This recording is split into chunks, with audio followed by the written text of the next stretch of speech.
Assalamualaikum warahmatullahi wabarakatuh. Bismillahirrahmanirrahim. Wassalatu wassalamu ala rasulihin nabi rasulin mustafa wa ala alihi wa ashabihi wa man walah. Alhamdulillah pada kali ini kita bertemu kembali dalam materi kuliah sosiologi. Materi ini pertama-tama akan saya sampaikan dulu struktur dari materi ini, kemudian habis itu apa tujuannya, kemudian komitmen, baru kemudian materi ya. Jadi kita mulai dari apa namanya struktur dari materi ini. Pertama saya ingin bercerita tentang sosiologi ini dulu. Ketika saya memutuskan untuk mengambil jurusan sosiologi di Universitas Gadjah Mada waktu itu, saya berangkat dari asumsi bahwa ketika saya menyelesaikan studi saya di syariah, saya merasa saya memerlukan satu ilmu baru untuk bisa memperluas hasanah, wawasan, dan keterampilan dan pengetahuan saya tentang ilmu-ilmu kemasyarakatan. Karena ketika berkecimpung di dalam ilmu syariah itu, memang saya menemukan ada satu kebutuhan tentang ilmu masyarakat. Jadi kalau syariah itu nanti yang dikaji kita adalah salah satunya adalah proses istimbatul ahkam. Apa itu istimbatul ahkam? Yakni proses penggalian sumber-sumber hukum. Jadi Al-Quran, hadis, dan sumber-sumber hukum lain itu kan menyediakan berbagai dasar-dasar hukum. Tetapi kemudian apakah pemakaian dasar-dasar hukum itu dipakaikan untuk dan digunakan oleh manusia? Maka konteks sosiologisnya itu menurut saya diperlukan. Jadi ketika kita menyusun sebuah hukum, menggali sebuah ketentuan hukum, misalnya dalam persoalan-persoalan terbaru, itu kita harus juga memahami konteks masyarakatnya, tidak hanya bisa mengumpulkan dalil-dalilnya, tapi masyarakatnya seperti apa. Karena di dalam hukum Islam itu ada istilahnya taghayyurul ahkam bitaghayyurul azlam wal makan. Jadi berubahnya hukum itu karena berubahnya tempat dan waktu. Jadi konteks sosiologis itu mempengaruhi sebuah produk hukum. Maka ketika kita ingin menetapkan sebuah hukum terkait dengan fikih misalnya, itu harus ada sebuah elaborasi tentang konteks sosiologis masyarakat. Imam Syafi'i itu telah mempraktekannya dalam kaul qadim dan kaul jadid. Kaul qadim itu adalah fatwa Imam Syafi'i di awal, kemudian kaul jadid itu adalah fatwa di akhir. Jadi antara fatwa di awal dan di akhir itu berbeda karena ada perbedaan konteks sosiologis, konteks geografis di mana dia berada. Perpindahan tempat itu kemudian menimbulkan implikasi perbedaan-perbedaan hukum. Konteks sosiologis itu bisa menjadi dasar dari untuk perubahan hukum. Itulah dalam. Jadi sehingga kita sendiri sebenarnya secara tradisi itu sudah menemukan itu dalam tradisi yang dibangun oleh Imam Syafi'i dengan tradisi qaul jadid dan qaul qadim. Jadi menunjukkan bahwa konteks sosiologis perpindahan tempat itu menentukan, sehingga kemudian aspek terkait dengan hukum juga bisa berbeda karena perbedaan zaman, kemudian perbedaan dengan konteks sosiologis dan geografisnya.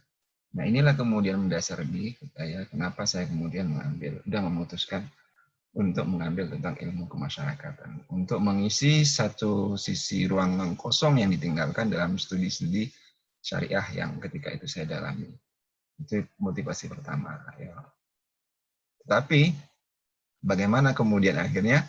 Nah, itu lain soal ya. Jadi awalnya memang dulu ingin memperdalam, tapi kemudian karena akhirnya saya dipanggil untuk mengajar di AN itu, dan diangkat sebagai dosen, itu dalam rangka atau dalam konteks formasinya untuk mengisi dosen-dosen sosiologis, bukan dosen-dosen syariah, jadi kemudian lebih digunakan ilmu-ilmu yang terkait dengan sosiologi dibandingkan dengan ilmu syariahnya. Satu waktu nanti mungkin saya berkeinginan supaya saya bisa benar-benar menggunakan ilmu sosiologi ini dalam proses istinbatul ahkam, ya, misalnya mencari formula-formula baru atau ketentuan-ketentuan yang belum ada hukum barunya, misalnya dari fenomena-fenomena terkini, misalnya dalam terkait dengan kehidupan digital, ini kan mempengaruhi, ya. Jadi bagaimana misalnya dulu aspek yang terkait dengan hukum-hukum yang terkait dengan sholat berjamaah. Sholat berjamaah itu kan dulu kan sesuatu yang memang didorong dan sangat didorong untuk laki-laki supaya sholatnya dilakukan secara berjamaah di masjid. Tapi begitu juga dalam sholat Jumat, bahkan sholat Jumat itu wajib. Tetapi dalam konteks peristiwa terbaru, munculnya fenomena COVID-19 itu kan membuat munculnya fatwa-fatwa ulama. Jadi konteks sosiologi berbeda. Maka orang tidak lagi didorong untuk sholat berjamaah di masjid, bahkan tidak sholat Jumat di masjid, tapi dilakukan itu secara berjamaah. Dan saya pribadi itu untuk pertama kalinya merasakan bagaimana sholatnya berjamaah di rumah, sholat sholat tarawih itu di rumah, bahkan sholat id itu di rumah. Jadi saya sholat id dan sholat Idul Fitri dan Idul Adha itu dilakukan di rumah dengan keluarga. Jadi kalau yang pertama itu anak saya sebagai khatibnya pada Idul Fitri, yang kedua saya sebagai sebagai khatib dan imamnya pada saat Idul Kurban kemarin. Nah, konteks sosiologisnya sudah berubah. Memang pada masa pandemi itu berlaku fikih pandemi. Jadi seperti itu. Nah, ini pentingnya mengapa kemudian saya mengambil studi sosiologi ini, supaya ini menjadi alat bantu bagi saya dalam memahami hal-hal yang terkait dengan masyarakat. Nah, bagi Anda yang mendalami ilmu komunikasi mungkin berbeda, ya, dan setiap orang mungkin berbeda latar belakang, tapi kita perlu itu supaya kita tahu apa yang ingin kita ambil dari sebuah kajian. Jadi tidak hanya sembarangan, tapi juga sebenarnya kita harus memiliki tujuan-tujuannya. Nah, termasuk juga dalam materi ini, tujuan kita adalah pertama kita akan mengeksplorasi makna dan sejarah sosiologi yang kita lakukan dalam pertemuan kali ini. Yang kedua adalah mendeskripsikan paradigma sosiologi. Yang ketiga adalah mendeskripsikan signifikansi studi sosiologi. Jadi saya berharap bahwa Anda, para pemirsa, rekan-rekan, sahabat-sahabat, peminat ilmu sosiologi, pengkaji, para mahasiswa sekalian, ini bisa menyimak materi ini secara seksama. Materi singkat ini karena ini sebagai sesi introduction, pengantar, ini penting sebagai dasar dalam memahami materi dan studi selanjutnya dalam ranah sosiologi. Kira seperti itu. Nah, kita kemudian masuk ke tujuan kita pertama tentang makna dan sejarah sosiologi. Nah, secara mungkin Anda ketika SMA sudah pernah mendengar, ya, jadi saya tidak ingin terlalu banyak di sini. Ini hanya untuk merefresh. Kalau bagi yang sudah SMA pernah mengambil mata pelajaran sosiologi kan sudah paham ini. Makna sosiologi itu berasal dari kata sosio dan logos. Sosio itu kalau dalam bahasa terkini itu adalah masyarakat, dan logos itu pengetahuan. Tapi dalam konteks masyarakat Latin dulu, sosio itu adalah berasal dari kata, artinya adalah teman, ya. Sedangkan logos itu adalah cerita. Jadi sosiologi itu adalah cerita-cerita teman, lalu kemudian berkembang menjadi ilmu atau pengetahuan tentang masyarakat. Nah, silakan mendefinisikan ilmu sosiologi itu seperti apa, dan Anda bisa ambil dari mana saja, tapi intinya adalah ilmu sosiologi itu adalah ilmu yang mempelajari tentang masyarakat, ya, hal-hal yang terkait dengan masyarakat dan sebagainya, itu intinya. Dan banyak sekali varian-varian definisinya. Silakan Anda ambil dari mana saja, itu tidak begitu terlampau saya wajibkan, ya. Tapi bagus juga kalau Anda memiliki salah satu definisi dan itu menjadikan bidik pijak Anda untuk mengembangkan kajian-kajian berikutnya. Itu dari segi makna dan sejarah. Nah, dan sejarahnya sosiologi ini sebenarnya terminologi yang diberikan, istilah yang diberikan oleh Auguste Comte, ya, dari Prancis. Jadi disebut dengan Bapak Sosiologi. Hidup antara 1778 sampai dengan 1857 Masehi. Itu dia menulis dalam Cause de philosophie positive. Ini dalam tulisan disitulah kemudian dia mendeklirkan istilah sosiologi. Di sosiologi itu dulu belum ada yang memberikannya ke istilah ini, dan pertama kali itu dilakukan oleh Auguste Comte. Dan dulu sebenarnya dia ingin memberikan namanya ini, ilmunya menjadi apa namanya, fisika sosial, karena dia ingin sekali ilmu ini menjadi ilmu yang seperti ilmu fisika, ilmu yang eksak ya, ilmu pasti. Dan dia berambisi bahwa ilmu ini sama dengan ilmu pasti yang lainnya. Maka dia ada menulis Host the Philosophy Positive ini, ya ambisinya seperti itu, supaya dia menjadi ilmu pengetahuan positivis, sama seperti sains tadi ya. Jadi kalau sains itu apa namanya, harus memiliki dua kaki. Pertama, prinsip-prinsip sains itu pertama adalah observable, ilmu yang objek kajiannya itu atau objek penelitian atau kajiannya itu harus bisa diindra ya, observable, bisa kita saksikan, bisa kita rasakan, bisa kita indra yang bisa empirik ya, itu observable. Dan yang kedua adalah measurable. Measurable itu adalah terukur, objeknya itu bisa terukur.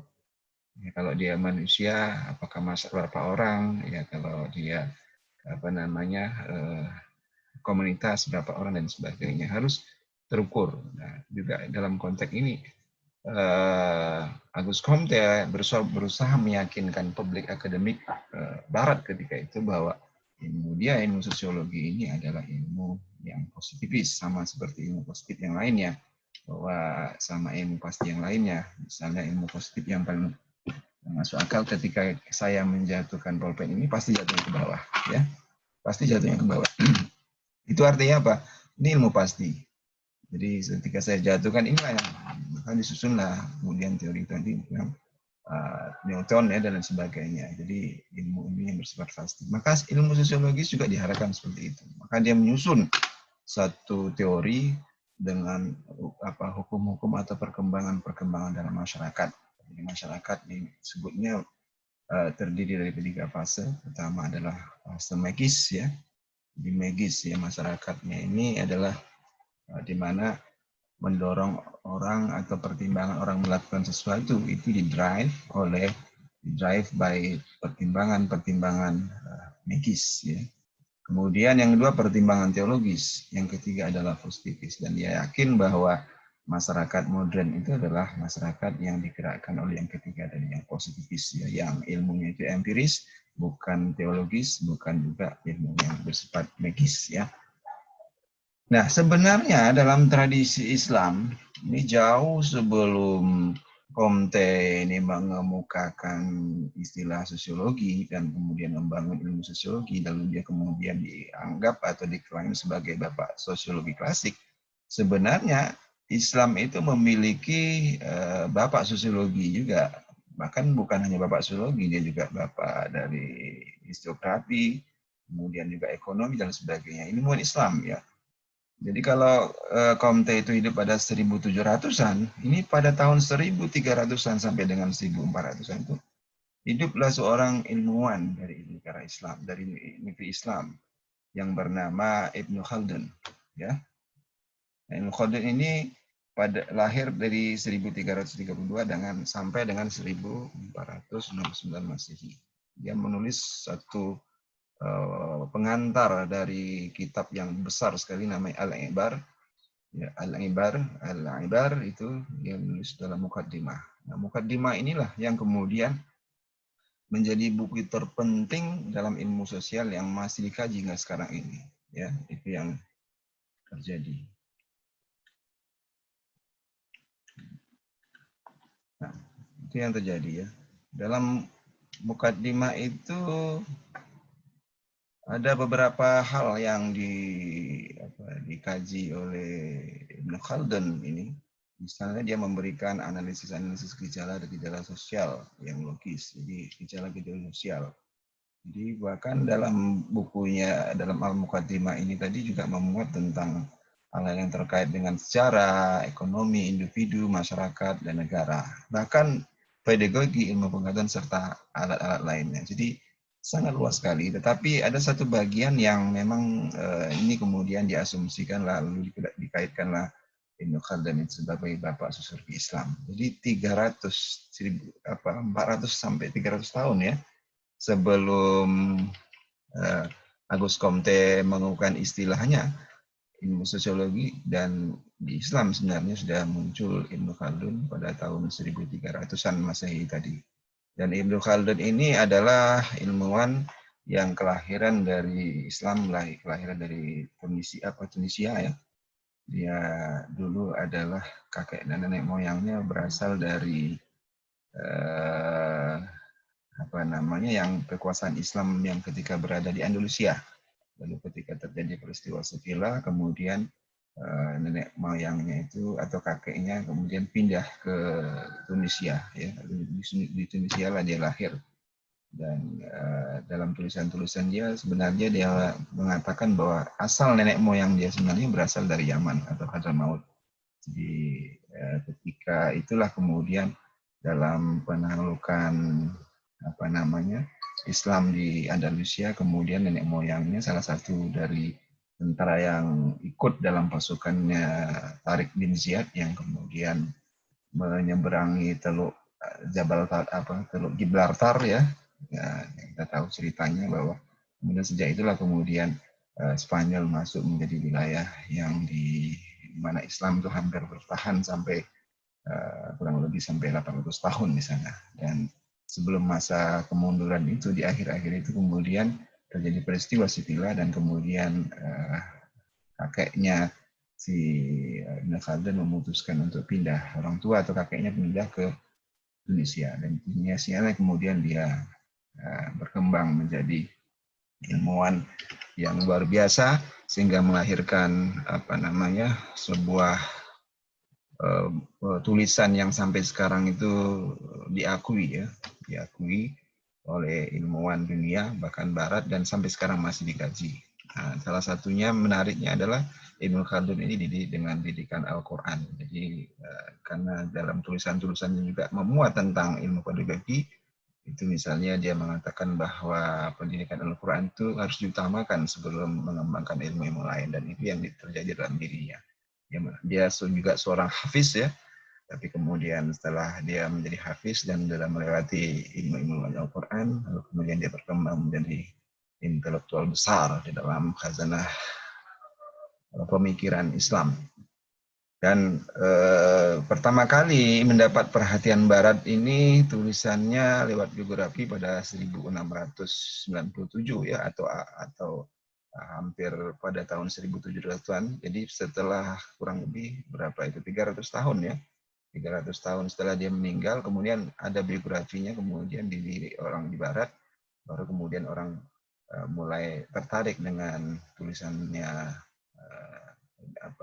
Ibnu Khaldun. Lalu kemudian tahun 1800-an ya, biografi dan terjemahan Al-Muqaddimah itu dimasukkan dalam namanya buku Proklomena, dan ini muncul diterjemahkan bertahun-tahun dalam bahasa Arab, dan sejak itulah kemudian semenjak 1858 itu mendapatkan publikasi yang luar biasa di Barat dan kemudian diterima secara luas ya. Pada tahun 2006 bahkan Spanyol itu memperingati Haul atau hari meninggalnya yang ke-600 Ibnu Khaldun ya. Jadi luar biasa ilmuwan Islam tapi diperingati haulnya oleh negara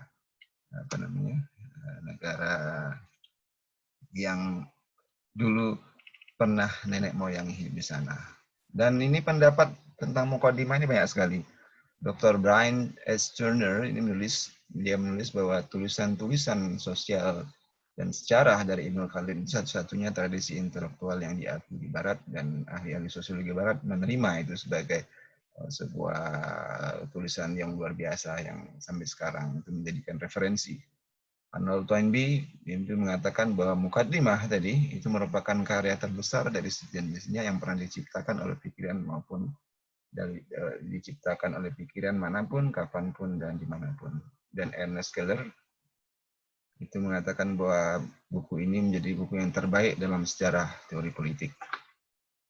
Nah, itu saya kira sahabat-sahabat yang berbahagia yang kita kaji tentang sejarah, makna dan sejarah dari sosiologi.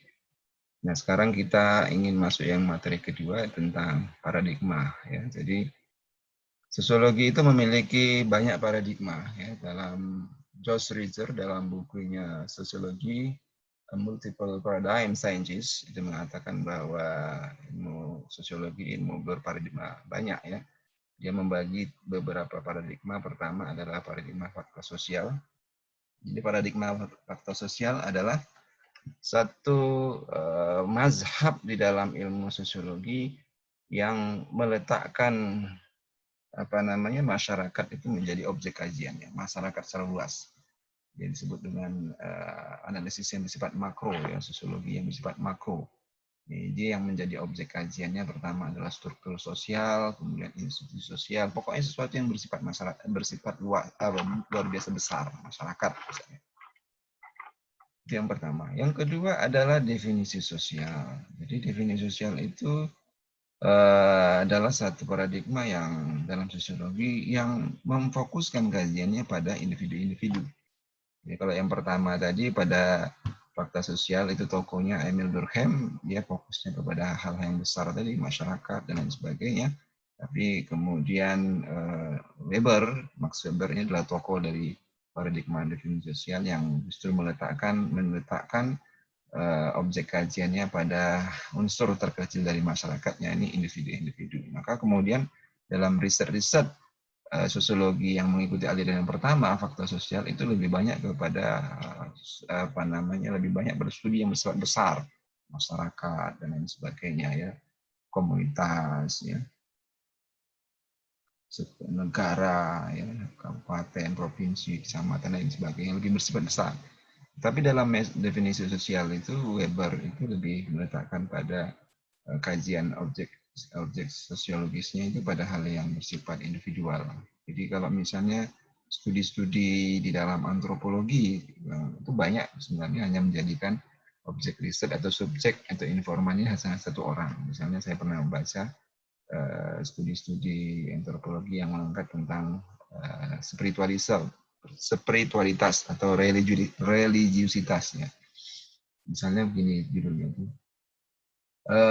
Religiusitas Pak Paijo si tukang becak. Jadi tanya Pak Paijo. Jadi objek kajiannya individu Pak Paijo. Bagaimana Pak Paijo ini memaknai religiusitas. Lalu kemudian pertanyaannya untuk membongkar itu dilakukan wawancara mendalam, interview ya biasanya. Kalau yang pertama yang itu kan penyebaran angket ya, kemudian kalau yang kedua ini kan tidak, jadi dia interview biasanya. Jadi, dia melakukan riset, menggali informasi itu secara mendalam. Jadi walaupun informannya hanya beberapa atau bahkan semua satu orang ya. Jadi satu orang saja itu bisa dilakukan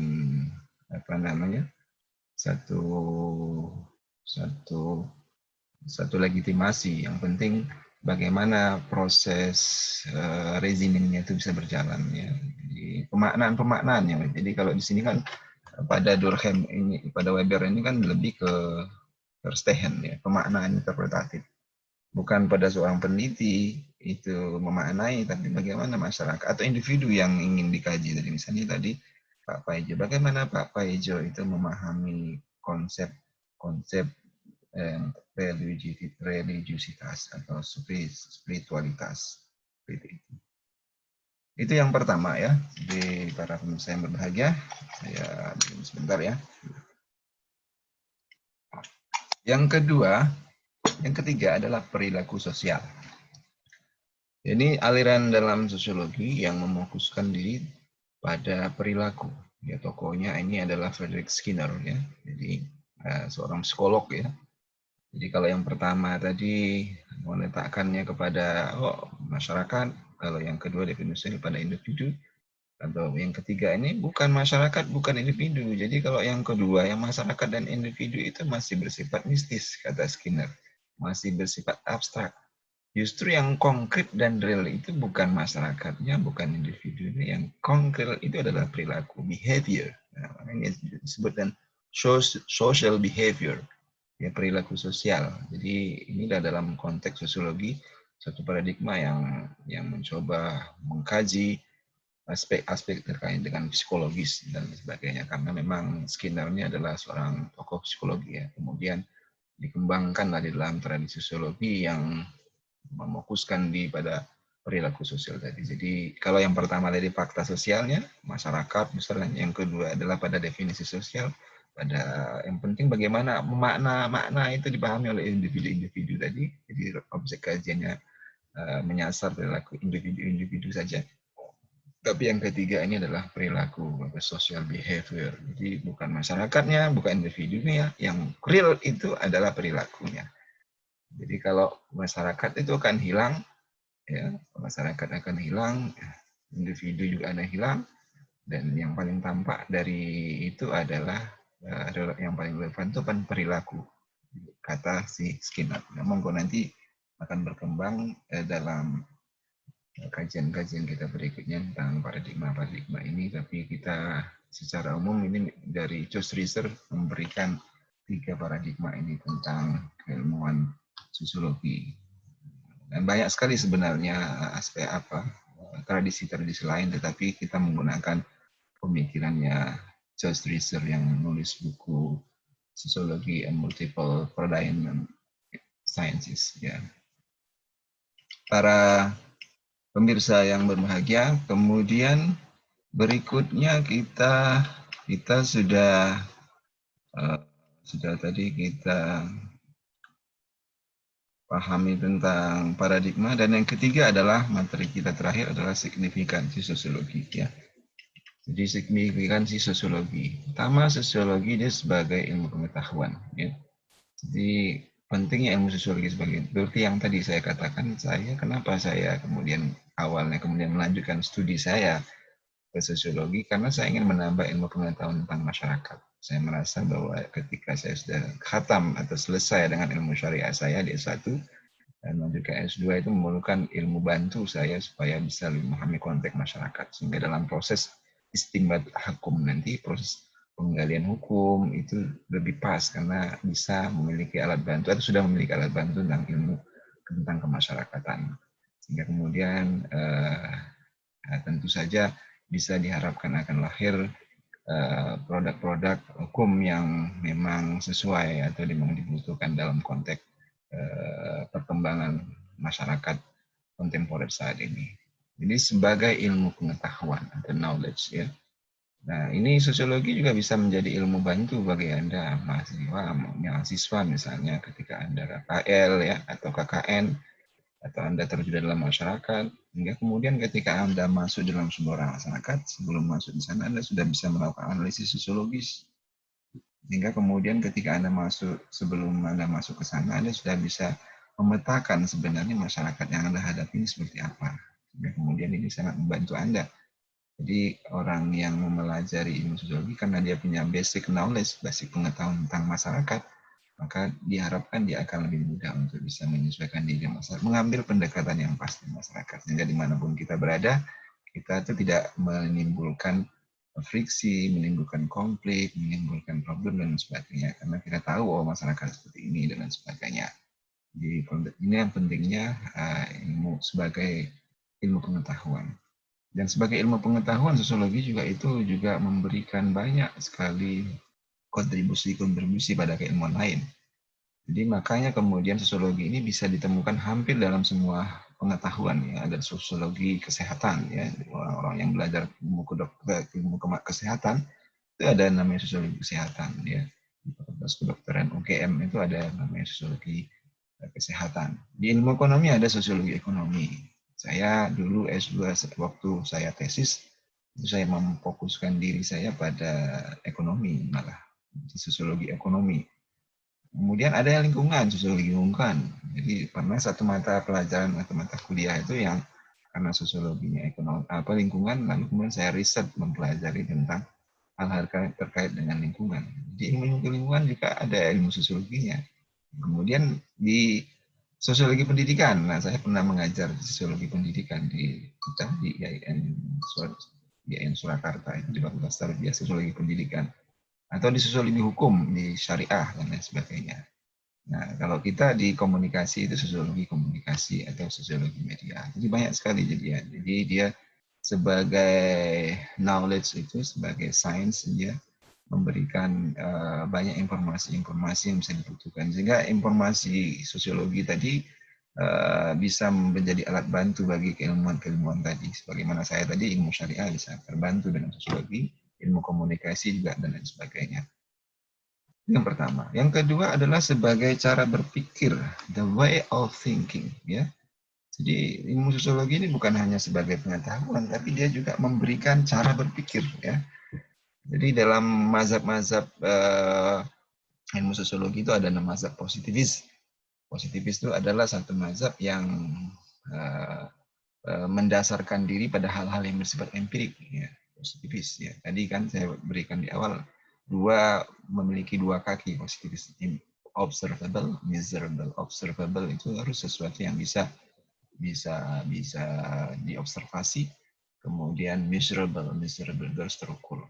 Nah, inilah logika positivisme. Di logika sains, ya. Jadi berbeda dengan logika humaniora kan gitu. Jadi kalau logika positivis itu kan memang dia eksak, ya.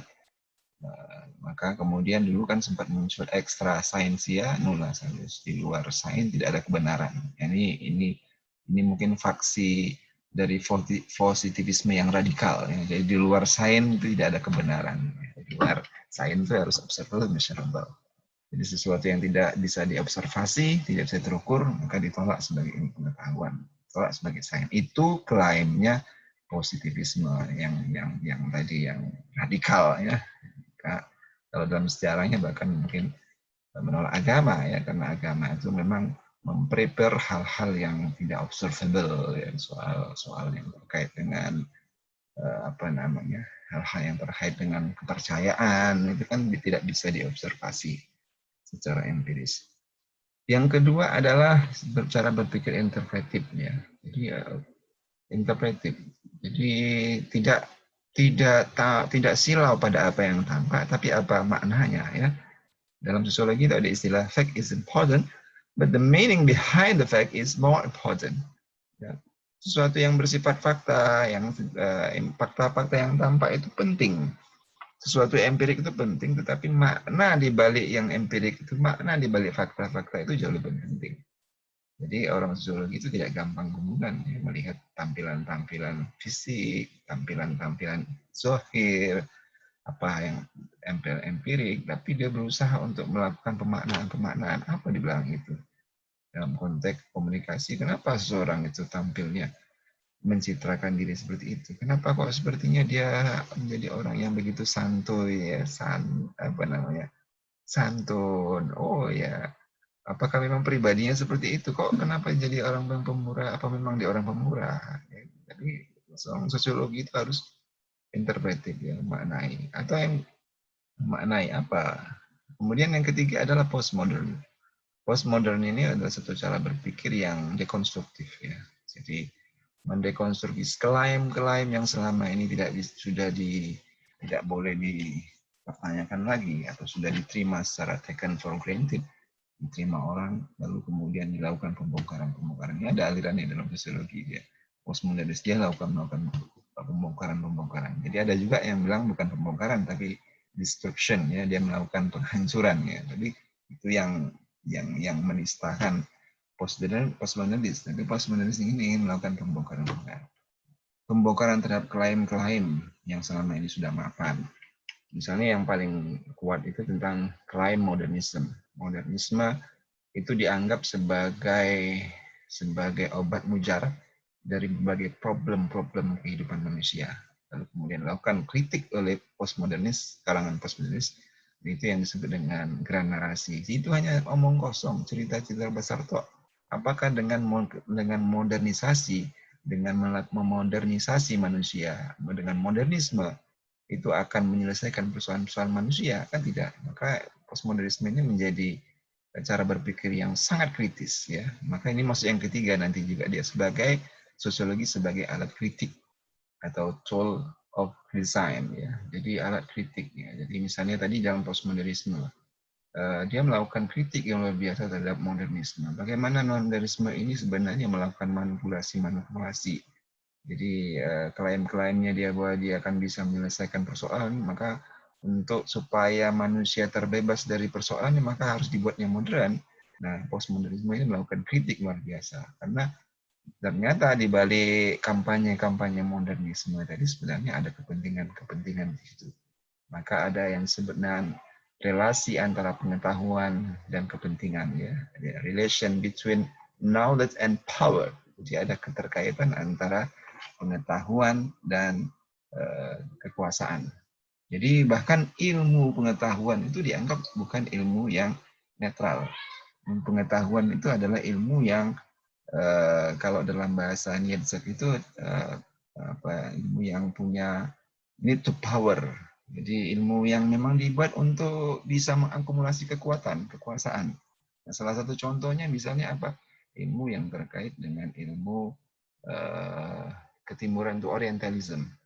Jadi Orientalism itu kan memang ilmu yang dibangun oleh Barat supaya apa? Supaya mereka bisa memudah menaklukkan Timur, ya. Bisa mudah menguasai Timur. Karena misalnya di era neokapitalisme, di mana kapitalisme tidak ada lagi, tapi kemudian mereka ingin melanjutkan neokapitalisme, imperialismenya, neo-imperialismenya, atau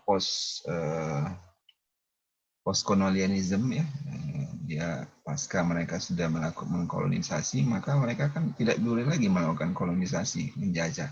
Tapi kemudian bagaimana caranya supaya bisa menjajah lagi, dalam tanda petik, tidak lagi fisiknya tapi pemikirannya, maka digunakanlah ilmu yang disebut dengan ilmu ilmu ketimuran Orientalisme. Jadi ada semangat yang tidak murni untuk ilmu pengetahuan, tapi di situ ilmu yang memang dibuat untuk betul-betul kepentingan kekuasaan, need to power. Nah, ini dilakukan. Jadi berpikir sosiologis itu kan berpikirnya kita harus kritis. Maka ilmu-ilmu sosiologis itu memang mendorong orang berpikir kritis. Jadi tidak gampang mengun. Kita kalau udah belajar sosiologis itu kita nggak gampang mengun, nggak gampang mudah terpana, tidak mudah dengan silau, tidak gumunan, ya. Kenapa orang baik? Jadi selalu mengembangkan suuzon, ya. Jadi kalau suuzon itu kan memang tidak boleh di dalam konteks keagamaan, tetapi dalam ranah ilmu pengetahuan suuzon itu adalah berpikir kritis, ya. Critical thinking, dan critical thinking itu adalah baik dan bagus dan kan diharuskan untuk pengembangan ilmu pengetahuan, ya. Kita harus kritis supaya ilmu pengetahuan itu terus berkembang. Harus ada eviden baru dari setiap klaim-klaim, itu harus diberikan eviden baru sehingga perputaran dari hipotesa, tesa, antitesa, dan tesa itu betul-betul terjadi siklusnya sehingga muncul ilmu pengetahuan. Jadi dalam konteks ilmu pengetahuan kita memang dianjurkan dan didorong untuk seuzonnya. Jadi jangan gampang-gampang husnuzon, ya. Nah, begitu juga dalam konteks kita misalnya di ilmu komunikasi. Ya, tidak muncul silau dengan apa yang tampak di panggung depan, ya. Tapi apa the meaning dari panggung depan tadi, ya. Dari panggung depan ada panggung belakang, ya, kan gitu kan. Open stage dan backstage. Apa yang tampil di panggung depan itu sebenarnya kan bagian dari pencitraan, kan gitu. Jadi tidak pure dan lain sebagainya. Itu kalau cara berpikir kritisnya seperti itu dalam untuk anak-anak komunikasi. Di apa yang tampil di panggung depan itu belum tentu merepresentasikan realitas sebenarnya, true reality, ya. Tapi bisa jadi itu bagian dari political representation, ya, politik representasi, mereka pencitraan dan lain sebagainya. Jadi kalau Anda sudah pelajari atau masuk pada sosiologi, itu akan menjadi berpikir kritis, ya. Jadi saya dulu termasuk juga aliran yang berhusnuzon, ya, kalau kita basicnya agama dan lain sebagainya. Tapi ketika masuk mempelajari ilmu sosiologi, ya mau tidak mau kan kita kemudian terbawa oleh gaya ini. Dan memang di dalam ilmu pengetahuan harus seperti itu, ya, harus kritik, ya, harus melakukan berpikirnya kritis. Dulu awal-awalnya saya motivasi awalnya tadi kan memang ingin menguasai ilmu sosiologi tadi sebagai alat bantu, ya. Tapi kemudian lama-kelamaan ketika selesai ini kemudian ternyata terbawa dengan ilmu pengetahuan ini Karena memang asik ya mempelajari ilmu ini, kita bisa menjadi kritis, kita memiliki banyak teori-teori alat analisis masyarakat. Jadi fenomena apa saja kita tuh punya teorinya ya untuk menjawabnya. Nah itu menjadi asik sekali. Jadi saya merasakan bahwa ketika setelah saya belajar sosiologi ini, ya menjadi tambah kritis ya, karena punya banyak referensi, banyak teori, punya point of view, ya, pandangan dan sebagainya, sehingga kita bisa menganalisis berbagai problem-problem atau persoalan-persoalan kemasyarakatan itu dengan banyak varian dan seperangkat alat, sehingga kita akan berbeda nanti melihatnya dengan orang lain. Mungkin yang menerimanya nggak tulus begitu saja, kalau kita melihatnya secara kritis. Para sahabat-sahabat yang berbahagia, saya kira demikian ya yang bisa kita berikan pada hari ini. Kalau kita simpulkan bahwa tadi makna sosiologi itu berasal dari kata sosio dan logos. Ya, sosio artinya masyarakat dan logos itu pengetahuan. Jadi sosiologi ini pengetahuan tentang masyarakat. Secara terminologi dimulai dari Auguste Comte yang memberikan istilah ini, tapi sebenarnya 300 tahun sebelumnya Ibnu Khaldun sudah memberikan dasar-dasar ilmu sosiologi dalam salah satu bagian dari tulisan yang disebut dengan Muqaddimah ya, dan buku ini menjadi buku yang dihargai ya, diterima di kalangan masyarakat publik Indonesia, bahkan di Barat sendiri mengakui tulisan-tulisan dari Ibnu Khaldun tadi. Jadi Ibnu Khaldun itu bisa disebut juga sebagai bapak sosiologi Islam. Nah, paradigma sosiologi itu kalau menurut Ritzer ada 3, paradigma faktor sosial, paradigma definisi sosial, dan paradigma social behavior. Nah, signifikansi sosiologi tadi, pertama dia sebagai ilmu pengetahuan, kemudian dia sebagai the way of thinking, cara berpikir. Kita kalau udah berpikir masuk ke sosiologi, kita memiliki cara berpikir tertentu. Yang ketiga, dia sebagai alat bantu untuk kritik ya. Dia menjadi instrument of design ya, menjadi tool of design. Jadi bagaimana kita mungkin dan sebagainya, itu kita akan mendapatkan dengan sendirinya ketika kita masuk di dalam ilmu ini. Nah, karena itu saya terima kasih saya ucapkan kepada teman-teman yang ikut mengikuti kuliah ini. Saya berharap mudah-mudahan Anda tidak berhenti studinya sampai di sini, Anda ikut terus terlibat dan memiliki konsen dan keasikan yang seperti saya rasakan dalam mempelajari kajian-kajian sosiologi berikutnya. Terima kasih, kita sudahi dengan sama-sama membaca Alhamdulillah. Alhamdulillah Rabbil Alamin. Assalamualaikum warahmatullahi wabarakatuh.